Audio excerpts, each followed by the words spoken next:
Bismillahirrahmanirrahim. Assalamu alaikum, my dear friends, fellow students, viewers, listeners, and subscribers.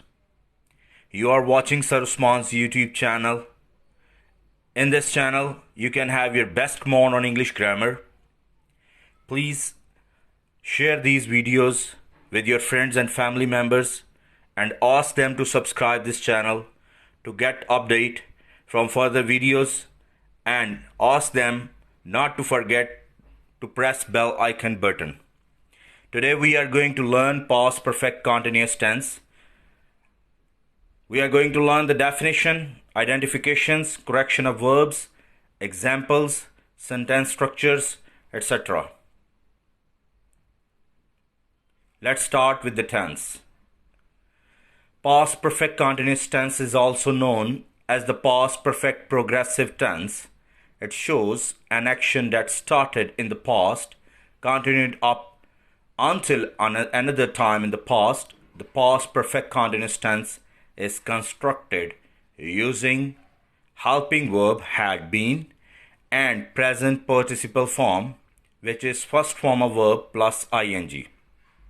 So, the helping verb of this tense is had been, and the form which is used in this tense is present participle form, which is first form plus ing, like eat, eating, play, playing, etc. Present perfect continuous tense को उर्दू में देखते हैं। इसको उर्दू में fail माजी मुकम्मल जारी कहते हैं। ऐसे काम जो माजी में शुरू हुए और माजी में ही मुकम्मल होने के बाद कुछ देर जारी रहने के बाद जारी रहे, उन्हें हम फेल माजी मुकम्मल जारी कहेंगे। यानी माजी में काम मुकम्मल होने के बाद जो जारी रहें उन्हें हम फेल माजी मुकम्मल जारी कहते हैं, और पास्ट परफेक्ट कंटिन्यूअस से जाहिर करेंगे उसे। वो उस टेंस की एक अलामत है। इसकी दो पहचानें हैं, जैसे हमने प्रीवियस टेंस की पढ़ी थी। प्रेजेंट परफेक्ट कॉन्टिन्यूस टेंस की तरह इसकी भी दो पहचानें हैं। पहचान याद रखना बहुत ज़रूरी है किसी भी सेंटेंस को ट्रांसलेट करने के लिए। पहली पहचान है मुद्दत के बगैर। ऐसे जुमलों के आखिर में ता रहा था, ती रही थी, ते रहे थे आता है। मिसाल, वो टीवी देखते रहे थे, क्या तुम खेलते रहे थे। दोनों जुमलों में ते रहे थे आया। सो ता रहा था, ती रही थी, ते रहे थे, इसमें कोई मुद्दत नहीं है। ये जब आए तो ये हम पहली पहचान कहेंगे मुद्दत के बगैर, पास्ट परफेक्ट कॉन्टिन्यूअस की। दूसरी पहचान मुद्दत के साथ ऐसे उर्दू जुमलों के आखिर में रहा था, रही थी, रहे थे आएगा। अच्छा, इसमें मुद्दत लाजमी होगी। जैसे ये आपने मिसाल में देखें, वो सुबह से क्रिकेट खेल रहा था। सुबह से मुद्दत का लफ्ज़ है, रहा था इसकी पहचान है। तुम 2 घंटे से क्या कर रहे थे? 2 घंटे से ये इसकी मुद्दत है, और रहे थे इसकी पहचान है।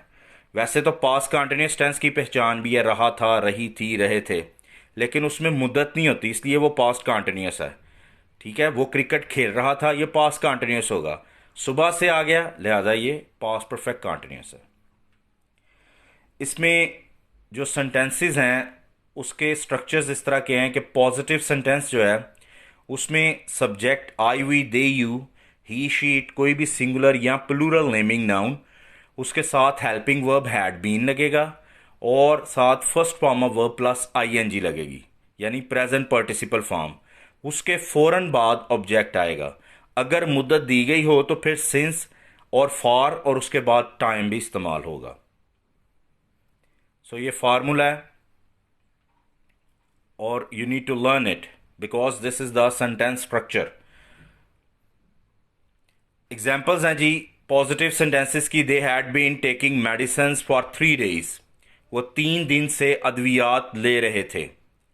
ठीक है, अब ये मुद्दत दी गई है, इसलिए हमने इसकी पहचान रहे थे में की है। She had been telling a lie, इसमें मुद्दत नहीं दी गई, वो झूठ बोलती रही थी।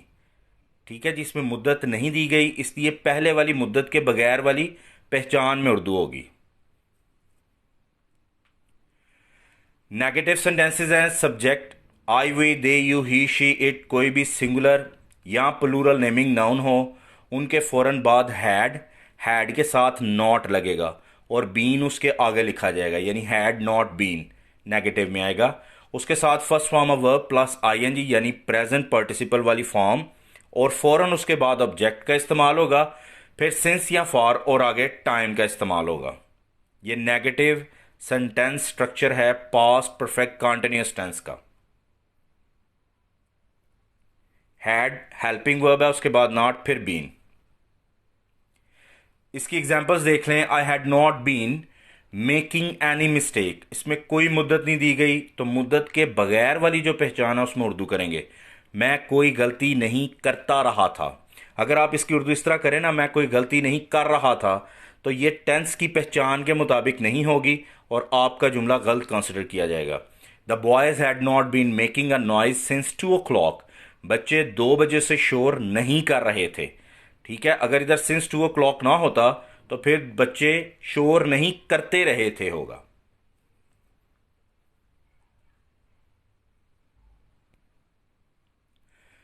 इंटेरोगेटिव सेंटेंसेस में क्या का लफ्ज़ आता है और एंड पे क्वेश्चन मार्क या सवालिया निशान आता है। ठीक है, तो इसमें क्या है, हेल्पिंग वर्ब हैड है, जो मेन हेल्पिंग वर्ब है इसका हैड है। वो जितने भी सब्जेक्ट हैं, I we they you he she it, singular plural naming noun जो हैं, उनसे पहले आएगा, उसके फ़ौरन बाद बीन आएगा, फिर first form of verb plus ING यानी प्रेजेंट पार्टिसिपल फॉर्म आएगी, फिर ऑब्जेक्ट लिखा जाएगा, उसके बाद सिंस या फॉर प्लस टाइम, फिर क्वेश्चन मार्क। ये सिंस फॉर तब आएगा जब दूसरी पहचान में उर्दू लिखी और उसकी ट्रांसलेट इनटू इंग्लिश करनी हो। जैसे ये आप ऊपर वाली मिसाल में देखें, had he been saying his lesson, अब इसमें सिंस फॉर नहीं आया क्योंकि इसमें मुद्दत नहीं दी गई थी, तो हमने उर्दू जो की है वो पहली पहचान में की है। क्या वो अपना सबक सुनाता रहा था? अगर मैं इसको इस तरह करूं, क्या वो अपना सबक सुना रहा था, तो ये गलत होगा। Had Ali been taking a bath for half an hour, क्या अली आधे घंटे से नहा रहा था। लेकिन इसको हम कर सकते हैं, क्या अली आधे घंटे से नहाता रहा था, ये ठीक होगा।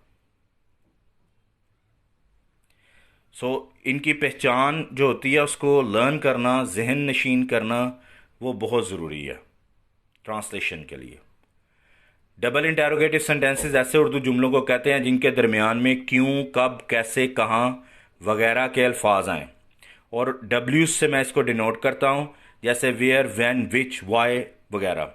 उसके फ़ौरन बाद हेल्पिंग वर्ब हैड आएगा, फिर subject I we they you, कोई भी सिंगुलर प्लूरल नेमिंग नाउन, और उसके बाद बीन का इस्तेमाल होगा, फिर first form of verb plus ING जिसको हम प्रेजेंट पार्टिसिपल फॉर्म कहते हैं, और ऑब्जेक्ट, फिर सिंस या for plus time plus question mark.